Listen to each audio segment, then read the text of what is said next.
Uh, thanks again for joining us for this one, which is our last kind of like planned grouping. And I want to touch a number of things with you. But first, I just wanted to, again, remind us or look at what Paul was describing near the end of his life as he's in jail in Philippians. He's writing to the Philippians. He's probably in jail in Rome. And we don't know, scripture just leaves him in Rome, but tradition tells us that not only did he spend his last time in Rome under, it was kind of a loose prison, a house guarded thing where he's actually getting to meet with people and lead people to Christ and everything. But tradition has it that he was beheaded. But in that is, he writes to the Philippians, that's the one where he's saying, rejoice in the Lord. And let me say it again, rejoice in the Lord. Always, just like he's unbridled in his own delight in God. But he says near the end of his life, I press on to take hold of that for which Christ took hold of me. Brothers and sisters, I don't consider myself to have taken hold of it yet. But one thing I do, forgetting what is behind and straining towards what is ahead, I press onward toward the goal to win the prize for which God has called me heavenward in Christ Jesus. And the vision behind this course is to press on to take hold of that for which Christ has taken hold of you. And if you think of that in relation to, I think I mentioned last week the idea particularly of the parable of the talents or the bags of money.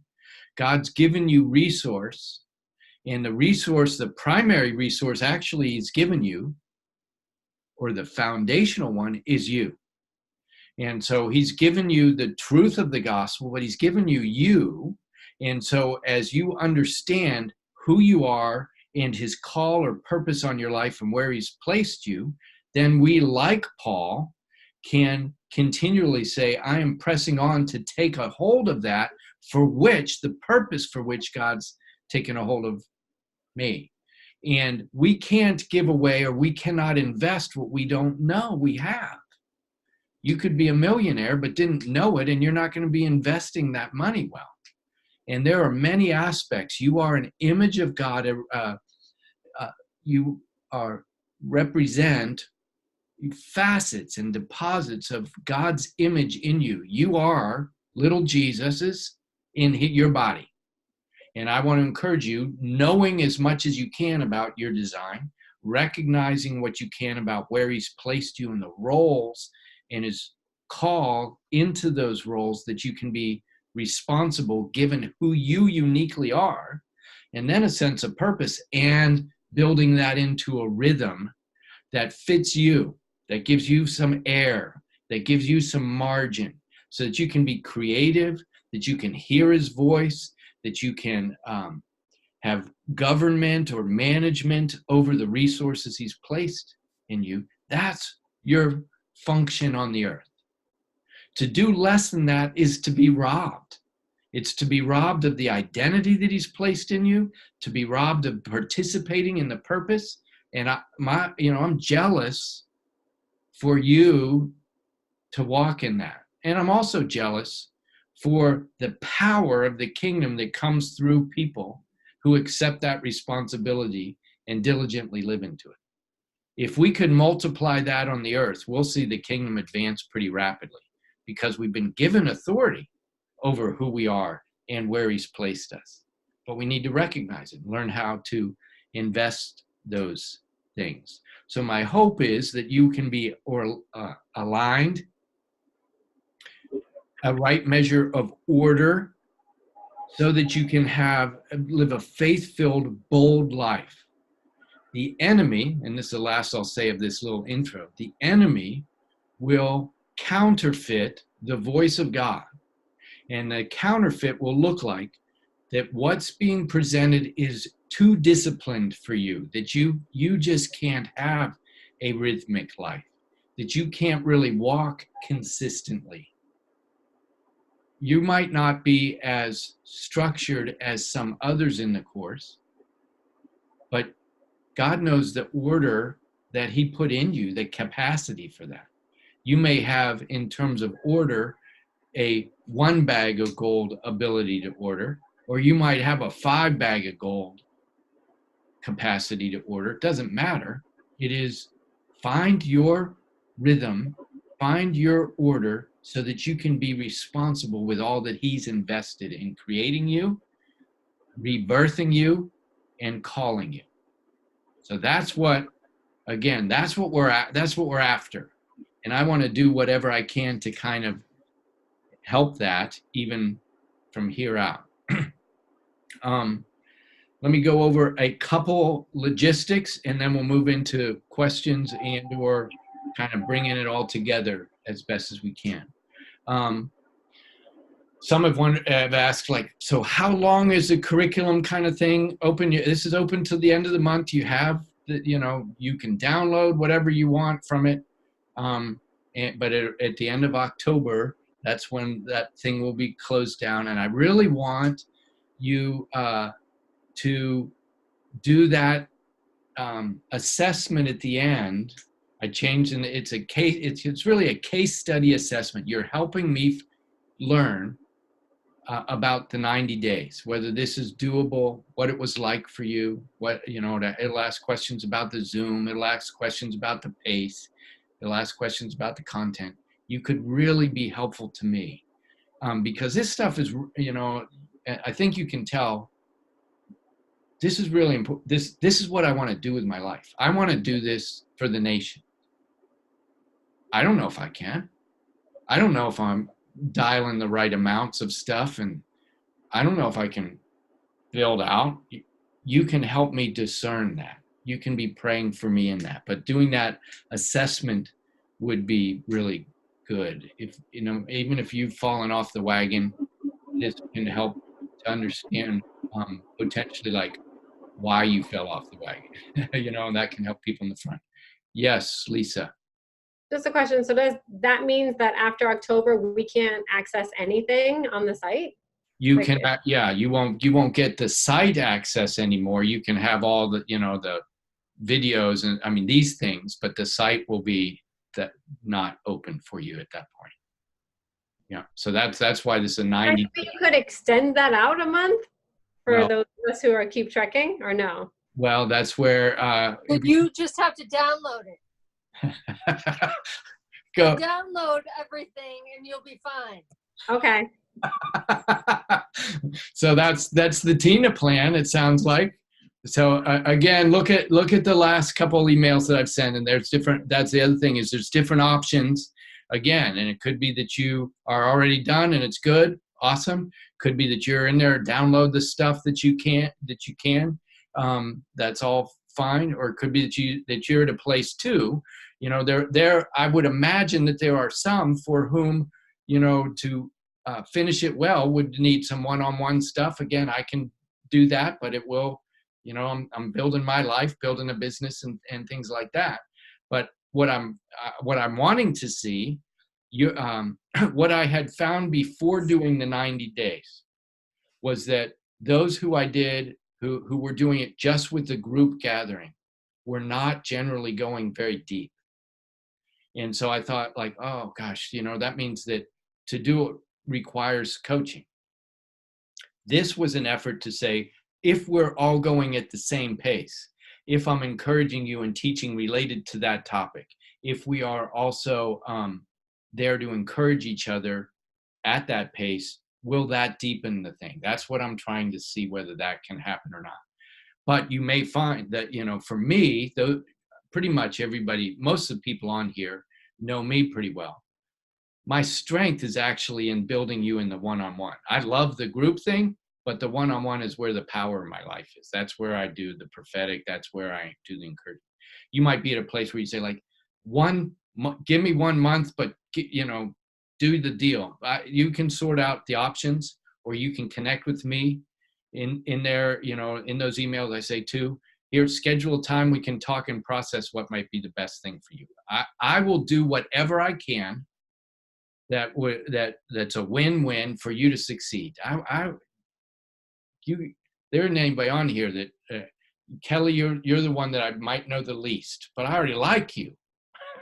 You guys know I want you to move ahead in boldness. That's all I want. So that clarity, whatever I can do to help. Next Sunday, I want to invite you, if you're able and you would like to a 7:00 Zoom, a one-time kind of like at the end. Some of the people that have been doing it in the kind of a longer coaching thing, we'll all share like what we learned or what we didn't learn or what was exciting or what kind of changes or testimony. So next Sunday, I'll send you a link to to a Zoom next Sunday night at 7:00. And if you're interested, that'd be awesome. I think it'd be very fun for the others to hear what you've been going through, and maybe for you to even hear what they've been going through. I will also, yes, go ahead, Samantha. It's at 7:00 Eastern time. 7:00 Eastern time. Yep. Okay. Yep. So I'll send a link to that, but I would love it if you're able to. I'd also, I'll send a, in this follow-up email or whatever, I'd love to, right now there's a closed group that some of you are part of that's related to just the 90-day deal. I'd like to just kind of put you in the greater formation group so that if you ever have comments or questions, that will be another place that I or others can kind of like respond to stuff that are going down for you. I want to create some ways that I can continue to connect. As I mentioned, I might do a webinar once a month or something like that, because it's what we're learning. Then it's most importantly is how we reflect and how we integrate and how we implement. Well, that's where we fall off the wagon. That's the question. You know, the 90 days, there is no way that you can do all the implementation of what you've faced in this thing. So, but if you're like most of us, you finish a course and you're on to the next thing in life. I plead with you, don't let this be that. This is a life change thing. I have honestly never seen anything that will be as powerful as this will be if you can move into implementation. It may take you a year or two. So the question is, how can there be some kind of like touch with others who are trying to do that? And that, you know, we can figure that out. But even through the Facebook group that way, or some other ways that I'll try to connect with you, I want to. Are there any other questions about those logistics kind of things? That I might have missed some stuff? Samantha? Just one more. I know you mentioned like this was kind of a test pilot group, but I'm curious if you're going to offer either exactly like in this format or some variation of this in the future, because I have bragged about this course to many of friends. And so, you know, the question keeps coming up, is he going to do another one? Is he going to do another one? So I'm just curious. Good. And that's part of why I need your assessment stuff too, is to see if this is by far the most affordable way that I have to do it. The question is this fruitful? Because I really don't want to inoculate people. And a lot of times I think that's what we do of how we do things in the church and in faith, is we learn a little bit about it as if we've done it. And so we're not really building our houses on rock. We're building our houses shallowly, and we think we've done it. So it becomes harder to deepen. And so that's one of the questions is that I want to sort out, like, I want to do this in a way that's most accessible and it also produces fruit. But if it's accessible but doesn't, or is counterproductive, that would be a bummer. And I can't tell yet. That's part of where I want to be able to interact with you guys, or, you know, for us to get more feedback as we go down the line. So it's possible that I may do something like in the like the turn of the year, you know, in 2020. I'd like to do some kinds of things that I launch once or twice a year. It's just figuring out what that would look like. But I don't know whether, though, I could go into this for a long time of the different kinds of things I'm considering. But for whether or not this has to be in a longer with coaching reality for it to actually produce fruit, that I don't know. If that's the case, then this would be for that purpose. And there's some other kinds of stuff of trainings that I would do that would do some other things. So that's part of what I'd love your feedback about. And so one of the questions too is like, what would be the great appropriate length of this? Is 3 months, 6 months, 9 months, or a year? Does the Zoom, is it enough? How did you find the layout of the course? That kind of stuff. But that's a good question.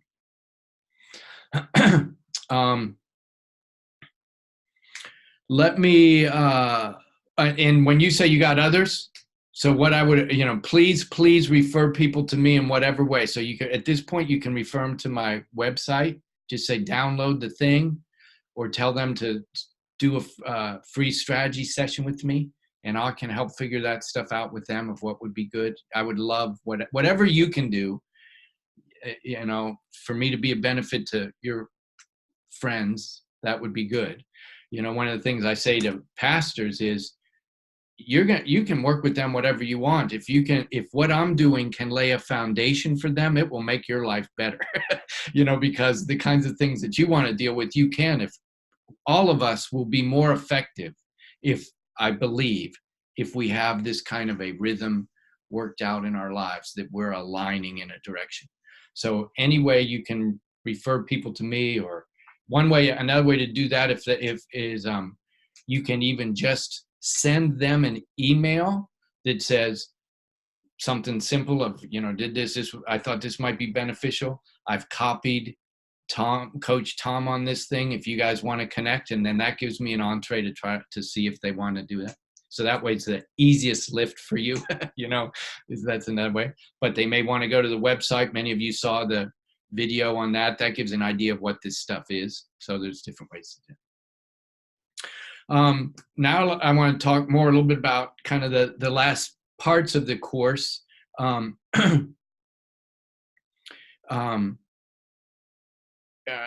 You might not have gotten this far in it, but again, I want to share it in a way that'll be beneficial if you didn't either. So as you get near the end, there's three things that if we have time, I'd like to talk about all three. One is the SWOT analysis. The other is what a strategic plan could look like. And then the last is what's pruning. And all three of those are really important, but I know that doing it in a 3-month time is really hard. I said, Edwin, however, has stayed up till late at night and has just been running his way through the stuff. I saw he did his last assessment in that stuff after midnight last night. So he's firing away. So that's awesome. SWOT. SWOT stands for SWOT, strengths, weaknesses, opportunities, and threats. So when you get through, again, having, the reason for having the notebook is you can just keep going back, looking over who you are. It's really valuable. It's not selfish. Do it with a thankful heart, but do it also with a responsible heart. If you know those things about who you are, you want to live into that. But your design, your placement, clarifying those roles till you're inspired in each one of those areas, that when you come back to it, again, I want to encourage on a weekly run, but at least a monthly run, where you are renewing your commitment to serve God in the ways He's made clear for you in that role. You are now a powerful priest in the image of God where He's placed you. That, I believe, is what the New Testament is about. He's placed you, sent you into a spot. He's going to draw people to you. Nobody comes to Lisa unless the Father's drawing them. And if He's drawing them, now we're on. We're in. Like we're on duty in the name of Jesus. In a sense of purpose, and then that rhythm. The SWOT piece isn't to look at your strengths, weaknesses, and opportunities and threats in your life. That can be of value, but this is about those things in relation to now implementing this in your life. So what strengths do you bring to the table? So for Betsy, she likes order a lot. So that's going to help her. That's going to be a strength for her. It could, Tina, as she said, she likes creativity. These are strengths that her rule of life may be pictorial. There's all different ways that what kind of strengths do you have that are going to help you implement an aligned and rhythmic life in response to God? But secondly, what kinds of weaknesses are in you? So it could be, I can't stay organized in my life at all. Well, write that down. That could be a weakness for planning, or some of the, there's a lot that's in the curriculum. And so you say, I couldn't even get through the stuff. I'm so far away because of my weaknesses. Jot them down. Why? That helps us to identify our present reality. I want you to know your present reality is not all that God has for you. Your even understanding of your Enneagram or your personality isn't all that God has for you. He wants you to grow up in those things. And so there is so much more to unpack of what God has for you in life when we realize, here's where I am. Lord, help me take steps of growth in my life that are unique to you at a pace that's designed for you. That's where often it's helpful to have somebody else kind of walking along with us. But so there's strengths and weaknesses. Another is opportunities. So those first two, strengths and weaknesses, are internal. Opportunities and threats are external. So what opportunities are in your life that might make this might be the time. This might be the place. Maybe this was for such a time as this that I can actually gain great ground. And it could be that, I'm between jobs, or it could be that my kids are a certain age, or it could be whatever it is that right now there are people around me who can pray for me. There's people that I can talk with, or that you might have developed a couple relationships in this group, that those actually, these are opportunities that will help me to grow. So I need to seize those now. I want to write those down. This is part of how right now, if I ride that little bit of the wave, it will help me gain ground. But there might be threats, and it could be I got, as Kristen said, we got 3 kids. It's hard for us to go anywhere. I can't do anything. There's a number of folks, as Anna described it, as her job, and being a young mom too, that there's so there might be threats in your environment or life space. It's not just what's internal, it's what's around you, the demands on your life. Take the time to figure this out. I was speaking, somebody had referred a seminary student to me from another seminary. I still don't know exactly why, but it was, so we had to call. But part of it was they were having dreams. They wanted some help interpreting dreams, and they wanted some prophetic stuff. And they said, I'm one of those people that has dreams every night, vivid dreams. Now, not all of them are from God, but I'm like a big dreamer. And they said, but gosh, I don't want to take the time to process that. Now they're in seminary. And I said, oh, is it not important to you that if God wants to speak through dreams, that it's too much for you to put the work in? Which obviously was a leading question, right? How can we say we want to follow God, but we're not ready to put the work in to understand what he's saying to us? And I just want to encourage you that no matter what, like even things like taking the time to list out strengths, weaknesses, opportunities, and threats may feel like this is work I don't need to do. And I would encourage you to get from the place of clarity, if you've gotten that far, to the place of implementation. This can help you recognize what are going to be some of the obstacles that you're going to need to address or get help to address. It could be that, again, if you have a threat and your household's too busy, and whether you have roommates or you have a family, but you can share with them, I'm going to need to squirrel away a certain amount of time each week. Can you help me to do that? I can't do that by myself.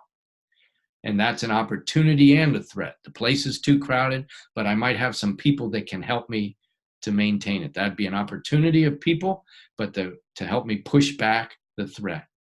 So that exercise, I think, can be valuable if you understand that this is not about your person. It's about the implementation of the program or the implementation of the changes in your life. Anybody have any questions about that?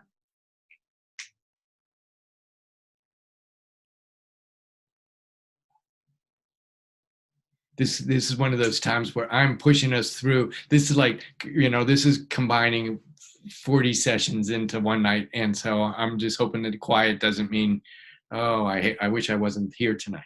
Let me move to the strategic plan place. At any point, if you have a question, just raise your hand and I'll stop. But the strategic plan is really related to two things.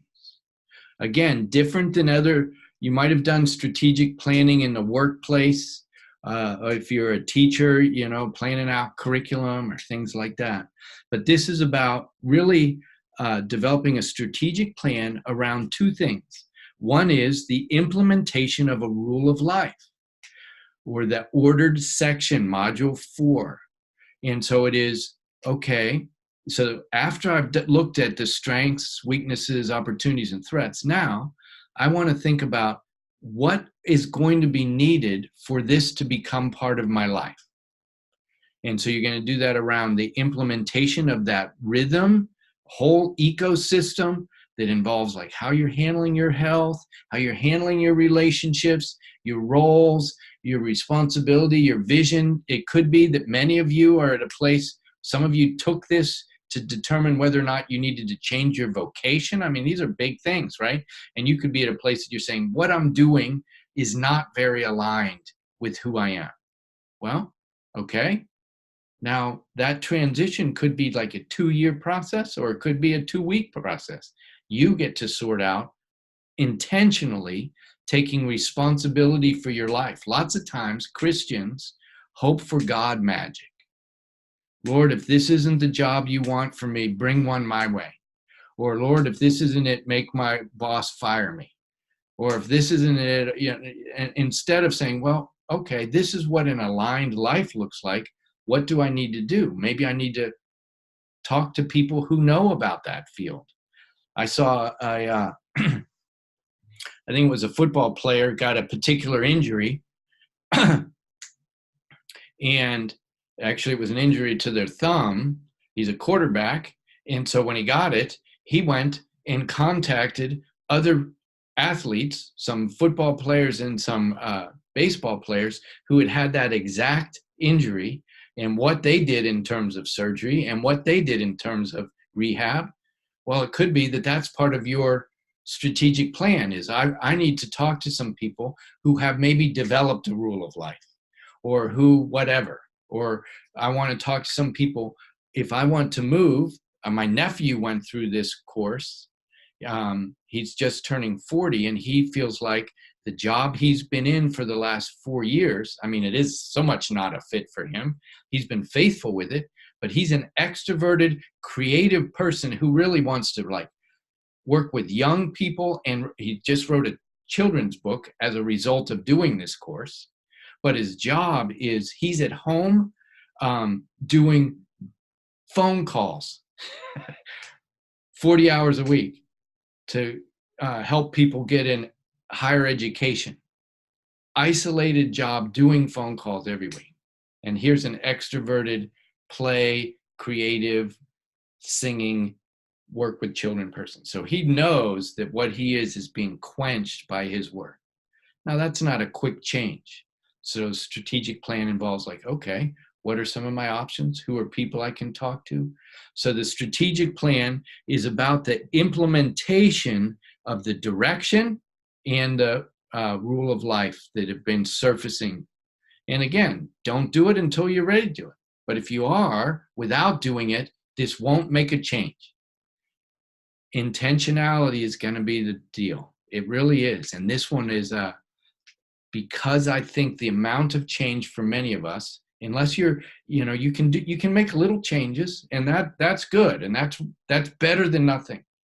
But I want to hold that big picture out there for you, that this could be a whole makeover, that if you can put it together in a year or 2 years that changes how you live, the rest of your life will be very different, because it will have the ability, when you just do a little bit in the same direction, over time it has incredible power.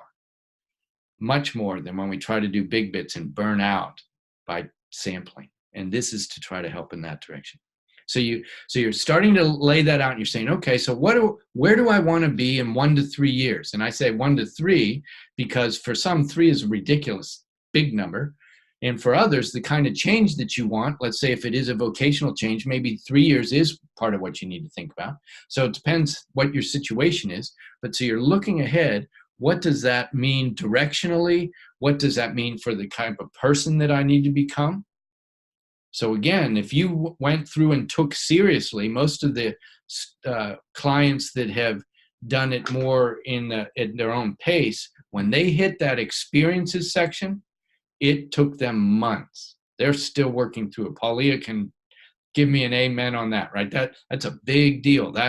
But that healing, that deepening, that getting to hear God's voice through your whole life, when you have worked through that, if that even took you a couple years, the rest of your life, your whole life becomes something that God can use to speak into you without you being afraid. So you're looking down the road, and then you're working back toward yourself. So then if that's the case, at least move it back to, okay, so what's realistic for 2020? When I come to the end of 2020, what of this would I like to be implementing? And then if you do that, you say, okay, let me move back down in. So if I wanted to do that, what would be realistic? If I wanted to learn how to engage scripture consistently, and that's been difficult for me. Okay. And when I've done it, I know I should be doing it every day. That's what they're saying. Well, what's realistic for you? Maybe this quarter it's to get to twice a week. You do that, or if you don't make it, who cares? Nobody's looking over your shoulder. You're getting to determine this before the Lord. Okay, I'm realizing I need to grow into Sabbath practice. I would like by the end of 2020 to be able to at least have half a day every week that is just for stop, rest, renew, re-envision, plan, implement. I would like to have that level by the end of 2020. Okay? Then you come back and say, so what could I accomplish in a quarter? So now it's time to be thinking, so what would I like to be able to pull off in the first quarter of 2020? What's realistic? Well, one thing is I'd like to, if you're Tina, she's going to download, and I want to crush this material by the end of the calendar year. Maybe it's that. And that's what you're trying to do with these last couple of months of 2019. And then in the first quarter, what would that look like? One of the things that I've found, particularly with one client that's gone through the material, they said, first of all, the Sabbath thing was the massive breakthrough for him. And it started at 1.5 hours a week. And that just being kind of still and considering his life started to change his life. Then the idea of okay, what do you do with that hour and a half? So that was for him. It wasn't as much, it had worship in it and being with the Lord, but the other the other part was him actually reflecting over the last week and planning into the next week. Not a lot, just starting to do it. That was a new deal for him. 2 weeks in, he's saying, this is starting to change my life. And then when we started to talk about thinking like in a quarter, so it's somebody who's a pastor of a church. So in a quarter, if you say like, I would like to meet with these 6 leaders over the next 3 months. I just want to do it over the next 3 months. But you have that goal. Now when you go to, let's say that one of those leaders that I want to talk to is Marinelle. And I go to Marinelle, the way we generally do it is, Marinelle, can we meet this week? And I'm all like, right, because I got to get it done. And she's like, this week's really busy for me. I can't do it. Now I'm a mess. But when I'm trying to talk to her and she says, these next couple weeks are going to be hard for me, but I could meet with you in early December. No worries, because I have a bigger, broader goal. And so once I've put that in there, I can rest in that. I'm not frenzied anymore because my goals are being stretched out a little bit. But because we set up a time that it's Tuesday night, December 6th, 7 o'clock, now when somebody wants to do something on Tuesday night, December 6th at 7 o'clock, no, I actually have a plan for that time. And that plan is actually aligned with my purpose. So some people do this because they've learned to do it work-wise. Most of us don't do life like this at all. And so when you're thinking about this, though, for the implementation of your life change, and you're starting to set realistic goals on a bigger frame that you're working back, and you're saying, so now when I'm reflecting over last week or the next week, is there things that I can do that are towards that goal? So looking at it and thinking of it in quarters and then breaking it down in months and then to a week is really valuable. So again, let's go back to that illustration. If I want to meet with 6 people in the month, in the quarter, November's a wash. Nobody would do it. I couldn't do it. Okay, that's fine. No worries. Now, I'm just hoping to do, could be that I do them all in December or I'm doing them in January. It doesn't matter. Again, it's just you sorting out your life in a way that gives you rhythm and focus. You cannot do that unless you have carved out some kind of rhythm. And I'm submitting to you that it starts with a Sabbath rhythm. But Sabbath rhythm without any of the work that we've done of understanding yourself and your roles and your sense of purpose is just like saying, I love you, Jesus. I want to worship you and I want to rest. That's how far most people ever go. And I want to encourage you that there's a weekly reset that can empower your life, that every week is empowering you in the direction of how God's framed you. So then you want to just kind of review those things on that weekly rhythm. And then I would encourage maybe to consider a quarterly, like, you take that a little bit bigger and you say like, so how am I really gaining? So that you can stay in the realm of thinking bigger and not just getting through the day or the week, but being able to see where you want to grow. Does anybody have any thoughts about all that? How does that feel? Anything you want to ask about it? It might sound like a lot. I promise it isn't when you get there. If you will, just trust that when you take the next step, it's built on what you've already done. So it's not like you're creating all the stuff. It really isn't. Any questions? Go for it. I have a thought. So it's funny. So I've been behind the curriculum, as you know, Tom. But today, as I was at church, I was praying, and God really brought the calendar to mind. And I'm not, I don't know why, but I'm not an organized person, and I'm not a calendar person. So today was the first time that I actually did that. And I feel like it could be really helpful for me, and I'm excited about it. And so I wrote down a bunch of stuff and that I'm going to do for the week. Awesome. And I don't know, it just really clicked for the first time ever. So just because I don't know if it's my dyslexia, I don't know what it is, but I'm just so not, like, I am fly by the seat of my pants person, as you, I think, know somewhat. I mean, I stick to things I've created for, for people, and I'm pretty good about that kind of stuff, but I like to be spontaneous, Yeah. but this is good for me. Yeah, that's awesome. Well, you can't imagine that I'm like, I'm looking calm on the outside, but I'm doing cartwheels. I just don't want to like overdo. That's like huge. And that section in the curriculum, that's another one that can just overwhelm people, because what I presented there is like hyper. I know Betsy probably ate it up, but others would not. That is like, whoa. What you want to find is what is a good amount for you. So as you're saying, any of it is like great. So you want to find like, okay, the idea, particularly part of what people don't usually do. Well, if we're to a place where some people just try to do their life out of their head, their calendar out of their head. But at some stages, our lives get a little too busy to do that. Then they'll try to just schedule the events that they can do.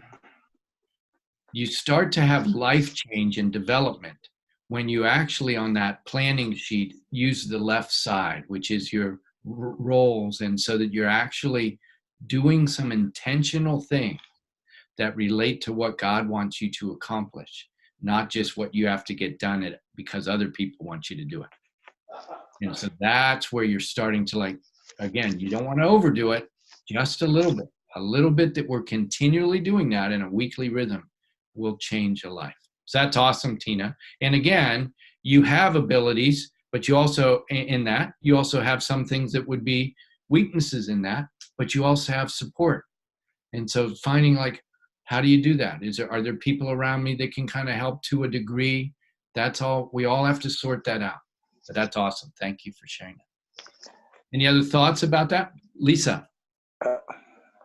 Okay, so I am like your nephew. Is it your nephew? Yeah, your nephew, right? Yeah. So part of what I'm really struggling with is that, like, I, like your nephew, am home all day by myself doing work for a tech startup, and Think that fits who you are? so, like, I want to cry just hearing it, but go ahead. But, like, I'm a, like, crazy extrovert. I get my energy, my life force from being with people, my creativity, just, like, I love just being with folks and, like, thinking about stuff. The times where I have been most motivated to get stuff done for this curriculum has been when I'm working at a co-working space that Nipsey Hussle opened down here in Crenshaw. But, like, I still feel like I can't afford that because whatever, I haven't even been paid in the last 3 months, but like, I'm home by myself. I lose, like, all motivation. I like have no life. I feel like I'm dead inside, basically. And, like, I don't know what to do. I can't afford to go to cafes every day. Yeah. I can't afford to go to a co-working space every day. So it's kind of like, what do you do? Because, like, I literally feel like I have no life force, motivation, like anything. Like, it's, like, literally killing me. I hate it. So what, I don't know, what do you advise? Yeah. Well, so you've got that, right? So you got that clarity. Here's where life is right now, right? So, and I'm sure you're praying about it, right? Now we can be praying about it.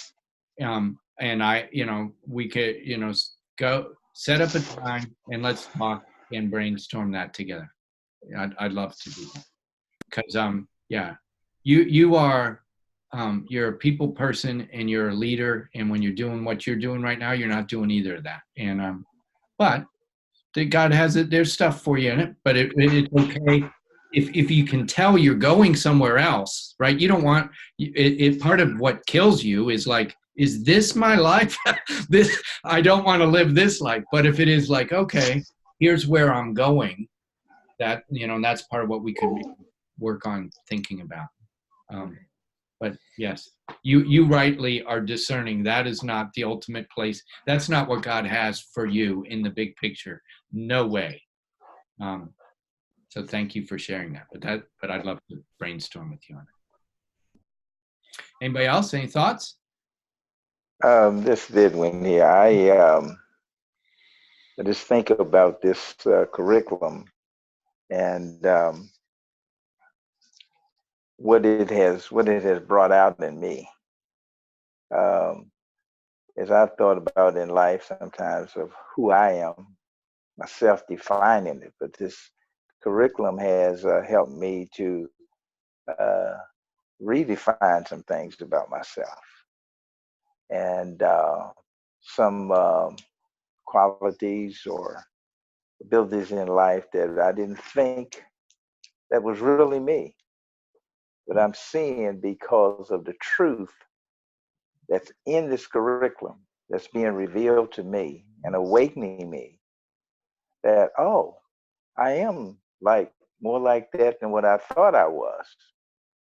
And the more that I really practice the Sabbath rhythm and everything, and really listen and really, reflect and allow God to really speak to me, it just opens, like I say, another world.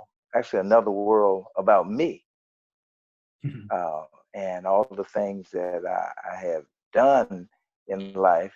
I think I said one session before that I really, at this early stage in my life, really have been really just scratching the surface of who I really am created to be.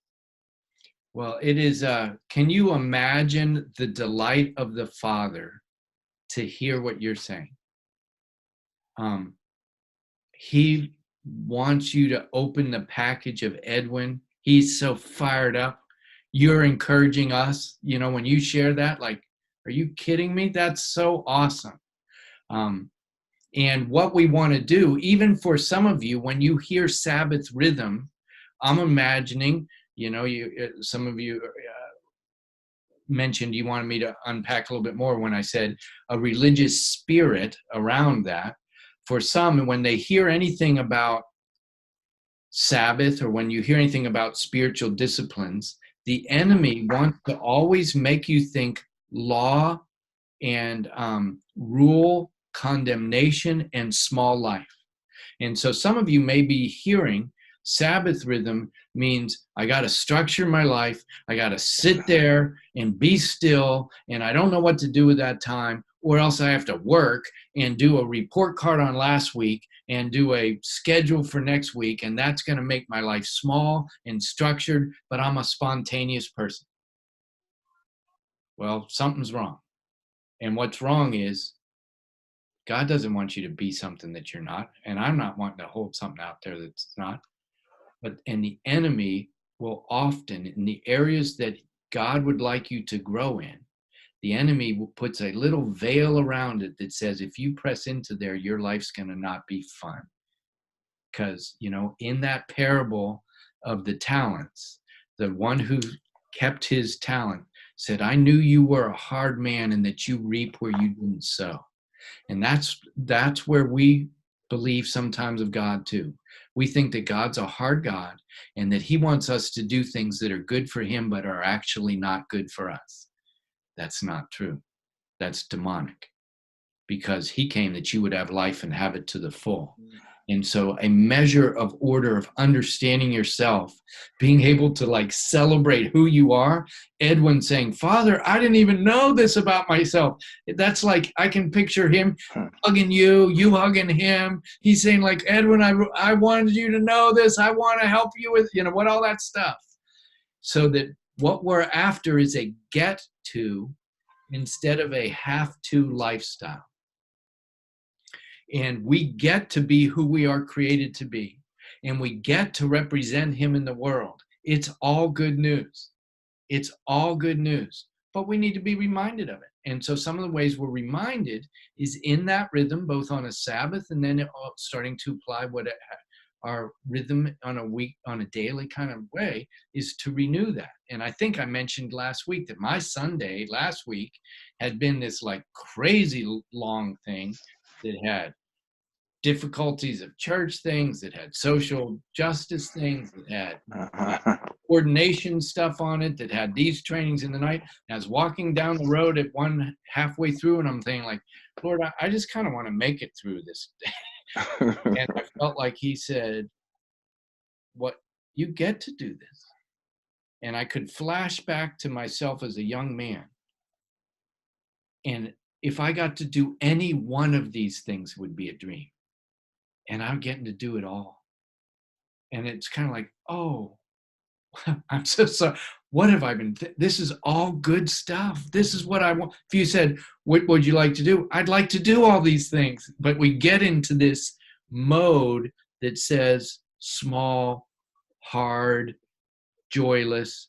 Reflection helps us. Renewal helps us to walk into this.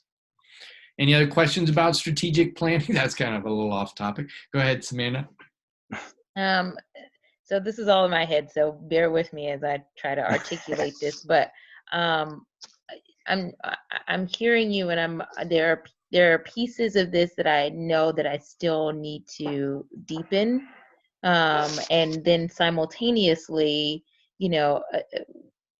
moving forward in this implementation piece, and this, this being. So I'm kind of feeling the tension between, okay, but these are the areas I know I need to go deeper, but then how do I continue to move forward and progress, and grow and not get stagnant, right? That, okay, the class is over and that's it, so I'm feeling that tension between the two. I don't know if I'm making sense. Yeah, but I totally get it. And that's where, that's where I am, I'm hoping, that I so much don't want to do a disservice to you guys. And the disservice is, again, if you choose to go through the stuff and not to go deeply, that'd be a bummer. And I just don't know whether, I put too much food on the table, and all I can say is do the assessment thing. I want to try to follow up and be a benefit. Again, if there's ways I can be of help. But it's more important to do what you're doing well than it is to move on. It just is. And so, with the other group, I have no pace. I wasn't pacing them. And so at a point, I felt like, I think I should have paced a little bit. And so this really was a case study. This isn't just like a ploy. This is like, okay, well, we'll try pace. And I think this might not be a very doable pace. I'm not sure. But so go back, do the stuff so that you can feel like you know it well. And one of the ways to know it is really the assessments. If you can do those well, you did it well. And to do those well isn't to just be able to do an answer, but it's when you do say the answer, or when you write the answer, you feel like, I got that. This is who I am. This is what my roles are. I'm inspired that you get frenzied at your own work because God's been doing it for you. And if it's less than that, you haven't gotten it yet. You haven't gotten far enough. Tom, can I say one thing? Sure. And I'll say this in my review, but just be aware when you say write, when people have trouble with that, it really is and maybe everyone in this group but me are good writers. But if you have anyone that's I only did one assessment, as you know, and part of that is the writing issue. Yeah. And I should have just done the verbal. Yeah. But I need to audio it because the verbal is actually not that good, and so I get bogged down by that. Yeah. So just be aware of that. Yeah, so that's all I'm going to say. That'd be awesome. Thank you, Tina. That's really good. And so a way to do that too, could be that you really do. You take those questions, and then you just you record your answers to them. but you do, you do, I really do want you to press to a place, because really where I want you to get is that you're able to say it and pray it. And that relates to the whole, everything in the course. When you've gotten to a place so that that's true, not only about your design and your placement, which that, as you know, this takes a lot of work. I know it does. But then a sense of purpose. But then even when you're like coming into your week and you're saying like, I mean, I still work on every week. Like, so I'm looking at, I try to schedule, I don't use quite the amount of colors that I have on that. I don't do all my roles, but I do have, I actually have 4 or 5 colors that I'm put in that help me to see what I'm doing. But then I do come to like, what are my wins for the week? And then I want to be able to say those, because these are things related to what I believe God wants me to accomplish this week. So I want to be able to say it. And now I'm praying into it. I'm not just trying to check the box. It's part of that. So thank you though, Tina. Yes, if you're the good news is that the curriculum has at least some video, and it's not all written. That would have been you would have hated that. Thank you. Anybody else? Christopher. Yeah. I was keeping up with the material pretty well up until maybe like 3-4 weeks ago, which is when school has gotten really intense. And so the thing that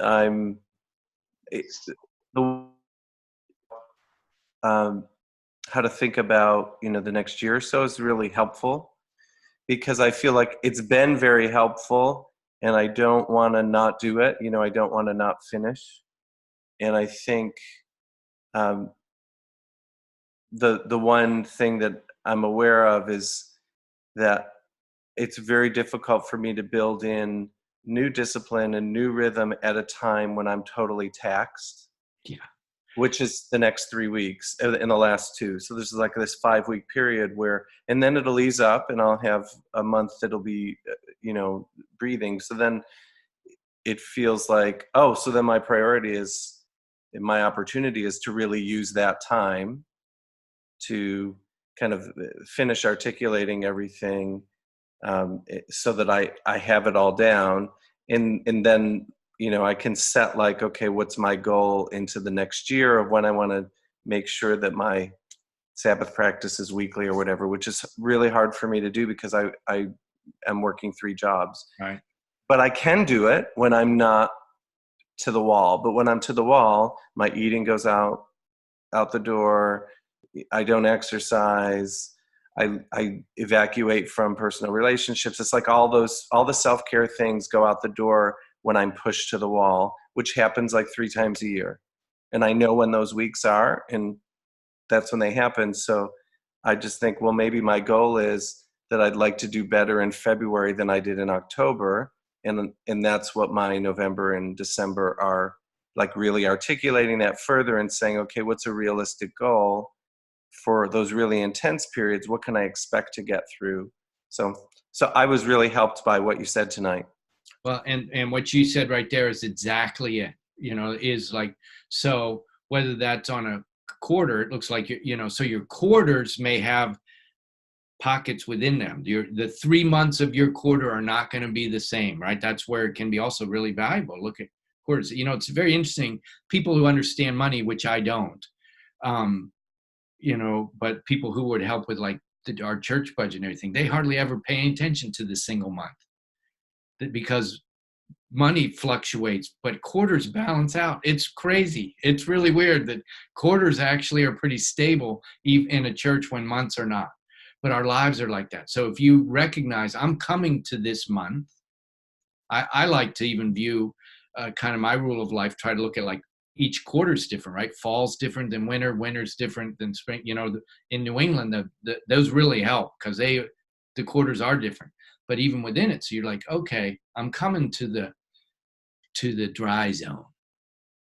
All right, this thing sucks me dry generally. So what little oases can I put in place? Whatever those are, it could be like, okay, so I know that for me, if I can get to whatever it is, just for an hour, it gives me something to look forward to. I know, whatever those things are, something like that you're saying, okay, I tend to like, this is when I'm a binge eater. You say, okay, so how am I going to address that a little different? Again, nobody knows, nobody cares, but you and God, and he wants you to walk with him in this. So thinking those ways, that'd be great. I want you to know, when you introduced yourself as trivocational, that helped me now, because I'm trivocational, but I didn't have that term until you said it. So that was very helpful for me. So that's great. Good. And I'm recognizing too, from some of you, the bits of feedback that I'm getting, or some are saying like, what I want to do is maybe like sit with this stuff and then check in and maybe come back and see about some ways to like deepen it or whatever. Yeah, that's great. Again, if you want to talk about it, that's good. Do some, there might be some way. Just figure out what I'm most concerned about is that you walk away as from a mirror, forgetting what you look like. That's James. Sometimes, just if you're like me, I'm a forward thinker. So you hear me always talking about reflection, but that's not my natural self. That's what I've learned spiritually. And so you finish this. I like to finish. I'm a finisher also. Okay? But then you move on. Well, this implementation is not like that. This one is something you want to, so if that's your situation, let's say you're somebody and you're saying like, so I'm going to finish, I'm going to do what I can to finish now, or I'm going to like download the stuff and I want to continue in November. Somehow put markers out there or get people to check in. Somehow make it so that you don't drop the ball, whatever. I'll help you whatever way I can. I just want to encourage that.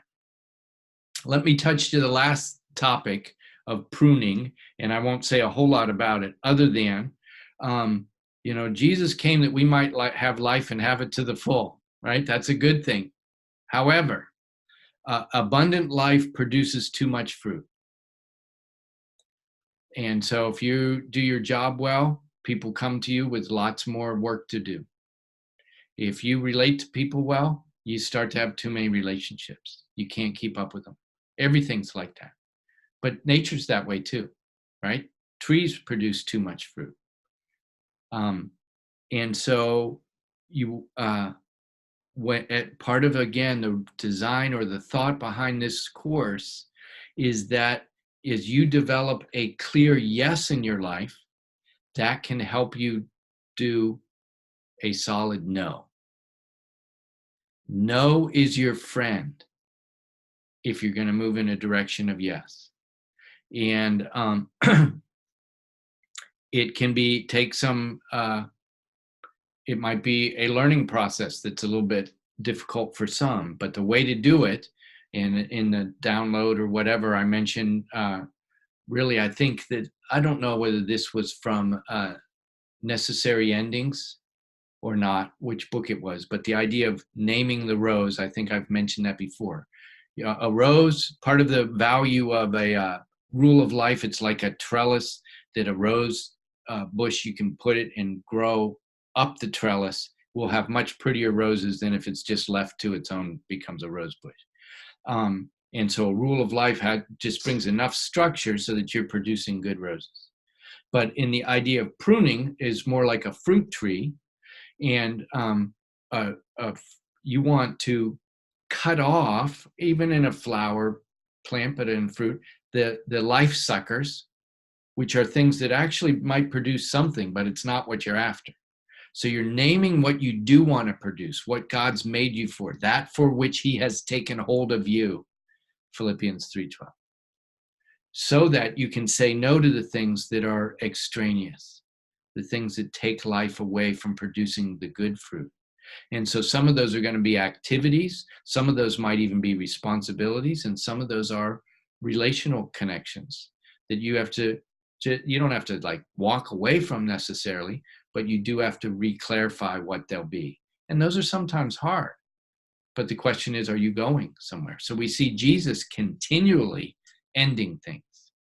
He's ending cities where his time there. He's moving on to other things. I know this is good, but I have to go to other cities. The Son came to seek and to save what was lost. He's moving in a direction that has to say no. And that's how we're to be too. So we name it, and we want to learn how to say no. So the last thing of this that I'll say, but that section might be one, it's a short one. I don't think I put a download with that one. I just point you to some books, but there's like a 12-minute video that might be of some value if you're to check out. But one thing is just how to say no to a request.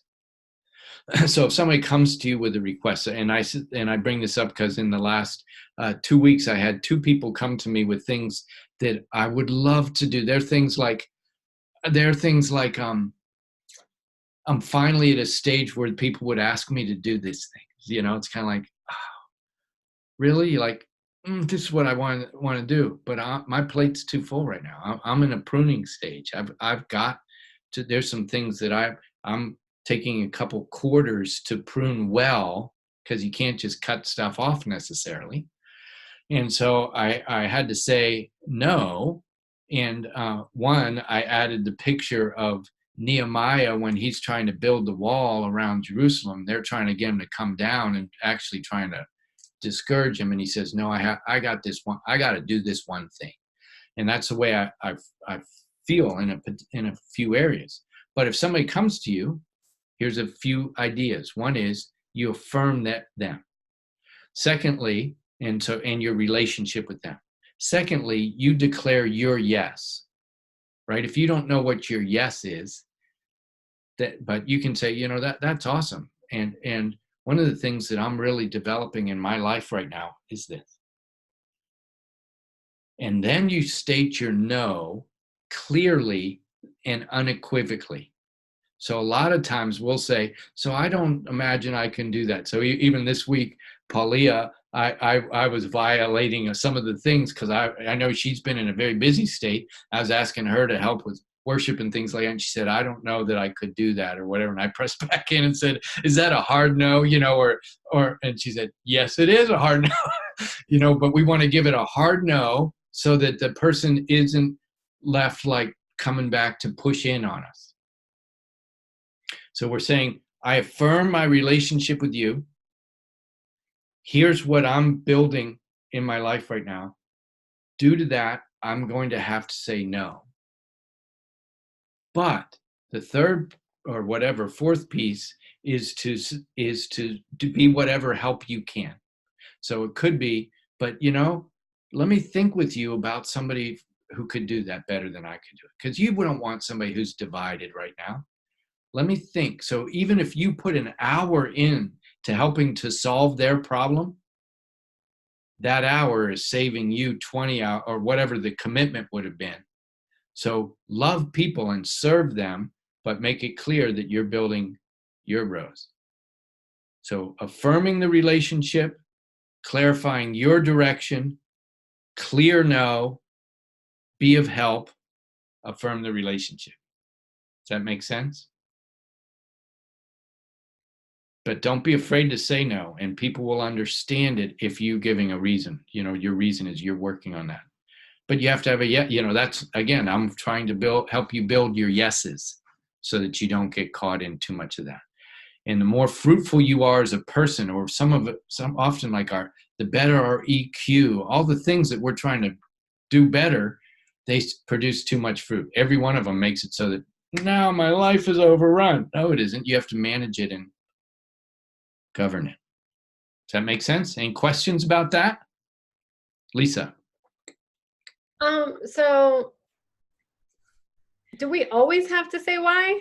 I think I think I have a tendency, especially to always be like, oh, I can't do this, but it's because just kind of wanting to soften the no. And I think as women, we're always expected to kind of show up for people in different ways. And I think it's expected that we should say yes. And sometimes I just want to be like, no. Yeah, you can do that. Just be like, I don't need to give you a reason. Do you know what I mean? Own that no and just be stayed in the no and feel like, gosh, do I always have to justify the no? Can I just say no and be like, boom, like, I don't want to explain it, love you. And not even have to be like, hey, I love you, I just want to know I love you, you know, it's so cool. No, you know, and just try to soften it. Sometimes I just want to be like, no, like, I'm not doing that for you. Why? Because I don't want to. Like, I don't know. It's just like, you can't be that direct, 'cause you might hurt somebody's feelings, but I kind of feel like sometimes I'm always thinking of reasons why, like, I'm taking care of a dog right now because I just couldn't say no. Like, and I'm so pissed at myself because this dog's been a pain in the ass all week. So I'm like, if I just been like, no, and left it there, but then I was like, I don't have a good reason. You know, it's kind of like, honestly, I just didn't want to be bothered this weekend. And the dog, I had never met the dog. So it's kind of like, how do you just say no and just leave it and not feel the need to always say yes? Well, there's different kinds of no. So one is, you know, I'm talking about like a no. You don't have, even what I'm saying of my yes, my yes and me saying no in both situations, my yes didn't relate to their no. My yes was just declaring, I'm giving my attention to this right now in my life. And to do that, I don't really have time to do some other things. So so it isn't really an explanation very much, but there are other things you just say no to. But the ones that are things that, like, these things, I would usually like to really entertain this. This is a yes if I didn't have a bigger yes right now, you know? So that one I'm saying, like, I want you to know this is awesome. You're awesome. I want to be able to help. I'm not going to help this way. Can't do that, but I can serve you this way. So it'd be like, so in that situation, if it's a relationship that you know, somebody that you want to invest in you can say, you know, I'm at this point, it's not a good thing for me to have your dog here, but let me think if I got any friends that could go for, you know, or whatever. And you're such a multi-relator that you probably could come up with like 4 people that would do a better job than you did on that, you know, and you wouldn't have had a hassle, but it would have taken you a little bit of time, but wouldn't have been this weekend, right? You wouldn't have had the hassle of what this weekend was. So that's just a way to say no. If I can help, I can, or if you can't, you don't even have to do that. But that's just another little bit that says I'm with you, but I'm not going to do that. I think the other part of that, what as you talk about this process of pruning, is that as you become more clear about, you know, your purpose and your direction, and there's an intentionality about the things that you're doing in your life, I think it also is easier, you know, to be able to, I mean, I think I know for me, you know, Sundays traditionally has been a free floating space, and I have been very guarded about, you know, well, it has been much easier for me to be clear that no, well, I would love to do that, but Sunday is not a good day. You know, if we do that, you know, then I just have to be gone by this time because I have, you know, so I think, you know, I think that maybe there's a you know, a parallel process to being able to say no because you're becoming more clear about, you know, your who you are and where you're going. Yeah. And again, the no's can take a lot of different forms. You know, again, when you, let's say that another way on a smaller level is you've got plans. So actually I can't, Sunday isn't going to work for me. I have some things scheduled. I have some appointments, or I have some commitments. Those commitments could be to yourself and God. Doesn't matter what they are. You know, you don't have to give that. You can say, no, you know, that time won't work for me. I have some commitments at that time. Don't I, Jesus? You know, you know, that kind of thing. Awesome. Well, a couple things. I want to really thank you all for participating in this. I want to do whatever I can to coach you guys for the rest of your life. I love you guys. And if there's any way I can be of help, contact me, email me, text me, whatever. If there's, as Samantha said, if there's anybody you can refer my way, please do that. If you are able to come, if you would like to participate next week at the 7 o'clock thing, I'd really invite you into that. I think I'm going to also even ask that night for folks to pray for me a little bit, because I want to do that. You know, this is my yes, but it's scary.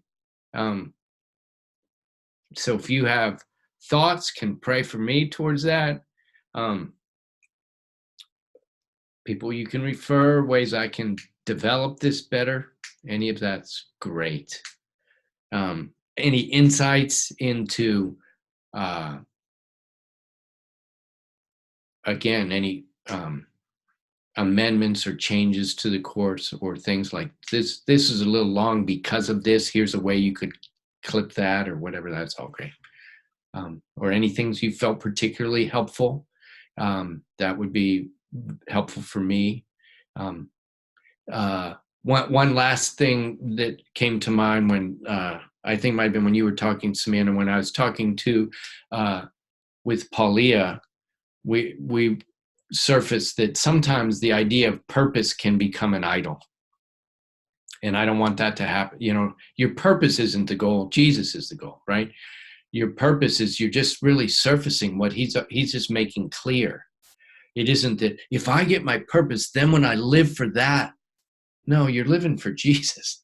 You know, your purpose is just you recognizing how he's framed you, where he's placed you, what brings you life. That's all that the purpose is. It isn't like that thing will make me happy and deliver my sorry self. No, Jesus will do that. That just helps you to say yes and no. That's what purpose helps you to do. So thank you, guys. Any last thoughts? This is our closing one. Next time, if you want to, there'll be a chance to just chat and thanks or whatever next Sunday at 7. Yes, Jim. Tom, did you say you had, so that other Zoom that you were talking about, that's next Sunday, right? At 7? Yeah, correct. That's what I'll send you a link to that. Oh, okay. And the Wednesday thing that you just referred to next Wednesday is something else. I don't know what I was saying about next Wednesday. I think you even asked that we pray for you about that. No, that will be that. If I said Wednesday, I meant next Sunday night. Oh, okay. Yeah.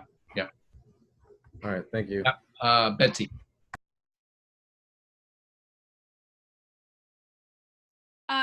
And I might have missed this. Can you just clarify the difference between that other group? Is this the group that has been meeting for a longer period of time? Yeah, it's a smaller group that's been meeting, and so that time at 7 is just when they are, and I'd love them to be able to just see some of you guys, and you guys see some of them. That would be awesome.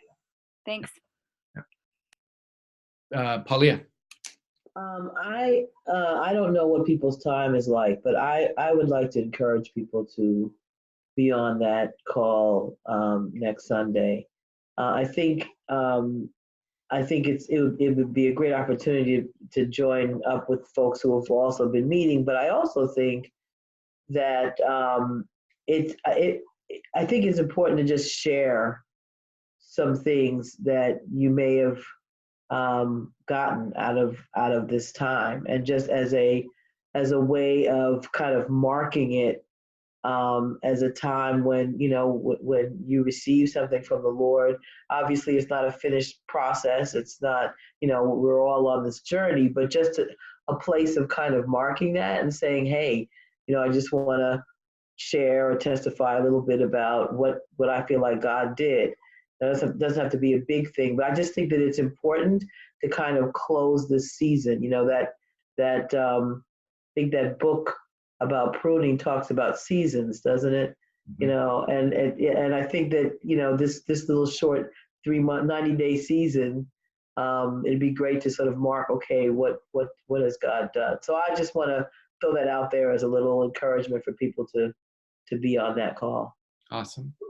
And some of the interaction that I was trying to, maybe I might have, and well, you can give me feedback on this too. I might have overtaught during these times and not given us enough interaction, but next Sunday night, it'll be basically all interaction, be feeding back off of each other and stuff. Well, Tom, I will be absent next week. The wife and I are going on a retreat. Awesome. And up in the mountains in North Carolina. So I am going to be praying definitely will be in touch with you, and just really appreciate everything. And this is just the beginning, my brother. And Paulia, before I forget, if I did not mention it, Tim Mahoney says that he has plenty of room in the house down here in DC. Would like you and the husband to come down and get a rest. So Tim Mahoney is the connection of how Edwin got into Yeah. Crazy. Yeah. You never know how all life will work. Great. Well, thank you, everybody. I can just say thank you, thank you, thank you. It has been an incredible delight. I'm not walking out any of your lives, that's for sure. I just won't hound you too much. So if there's any way I can be of benefit, let me know. If you need more feedback, you know, there's a lot of assessments that you have out that you've completed. And if you're wanting, like, give me one last something, you know, get in touch with me, because I want to help you go into the next season. Awesome. Thanks a lot. Let me just pray one last prayer. Did you want to say something, Jim, before I did that? No? Okay. Father, thank you for this season. And again, we lift it before you, the things that have been done, the things that have not been done. And we most lift ourselves to you and say, Father, whatever of these things are the truth that you're wanting me to reflect over, to integrate into my life, to actually implement, to be that would be transforming. Please, Holy Spirit, help me not lose them. Would you help me govern myself with the disciplines needed to gain the ground that you have for me in this season? I bless all the participants and declare the mighty, the authoritative name of Jesus over us. There's nothing that can separate us from the love of God. Yes. There's nothing that can hold us back from those things for which you have called us. And I declare that every one of us is your workmanship created in Christ Jesus to do good works you've prepared in advance for us. Thank you for the encouragement of these brothers and sisters. Would you please use us for your glory? We love it when you show up and use us for the benefit of others. In Jesus' name, amen. Amen. Amen. Amen. Thank you, everybody. All right, thank you. I look forward to connecting, and if you're able to be there next Sunday night, I will be a happy guy. We'll see you. Thank you, Tom. Bye. Thanks, Tom. Good night. Good night.